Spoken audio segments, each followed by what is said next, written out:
Pourquoi ? Je suis toujours favorable à la loi Macron. Je la voterai d'ailleurs quand elle viendra en deuxième lecture dans quelques mois à l'Assemblée nationale. Mais je veux vous rappeler simplement que quand le Premier ministre, que je regrette d'ailleurs, a pris la décision d'utiliser le 49.3, ça n'est plus la loi Macron qui est en cause.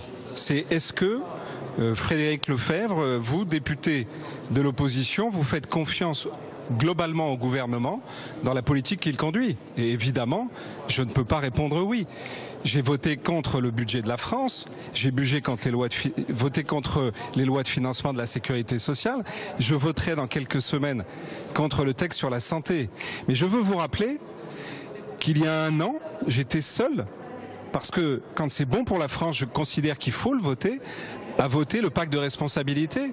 Et que là, cette fois-ci, nous étions 12 UMP, UDI à vouloir voter la loi Macron, ainsi qu'une vingtaine qui voulaient s'abstenir. Et donc, il y avait une majorité pour ce texte. C'est la raison pour laquelle je regrette qu'aujourd'hui, les postures aient pris le dessus.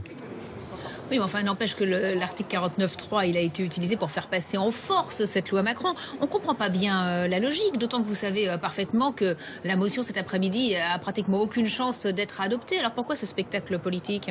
Bien sûr. Ah mais alors, c'est au Premier ministre qu'il faut poser la question. Je suis parfaitement d'accord avec vous. Le 49.3, je viens de vous le dire, c'est le retour des postures. Parce que l'article 49 de la Constitution, c'est la confiance au gouvernement. Et donc, malheureusement, ce texte Macron, on l'avait voté d'ailleurs jusqu'au dernier article.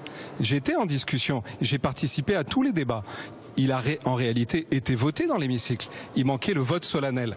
Mais ce texte, je souhaite qu'il soit enrichi au Sénat maintenant par la droite. D'ailleurs, le président Larcher a dit qu'il souhaitait le faire. Et moi-même, j'essaierai de l'enrichir à son retour à l'Assemblée nationale.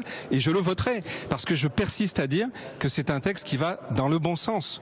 D'un mot, François Fillon pense qu'une dissolution de l'Assemblée nationale est une possibilité pour François Hollande. Est-ce que vous êtes d'accord avec ça ? Mais encore une fois, je suis prêt à vous dire dès maintenant que la motion de censure, vous le disiez vous-même, ne sera pas adoptée.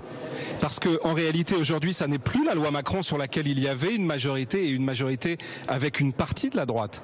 C'est est-ce que le Premier ministre, le gouvernement ont encore une majorité? C'est ça la question qui est posée. Et vous verrez qu'ils ont encore une majorité. Donc la question de la dissolution, elle appartient au président de la République, bien sûr. Mais aujourd'hui, on le verra d'ailleurs dans les prochaines semaines et dans les prochains mois, bien sûr que ce gouvernement pourra continuer de gouverner. Merci beaucoup, Frédéric Lefebvre. Le vrai sujet aujourd'hui, c'est est-ce que droite et gauche, on va être en mesure de dépasser ces clivages, parce que les Français veulent qu'on s'additionne.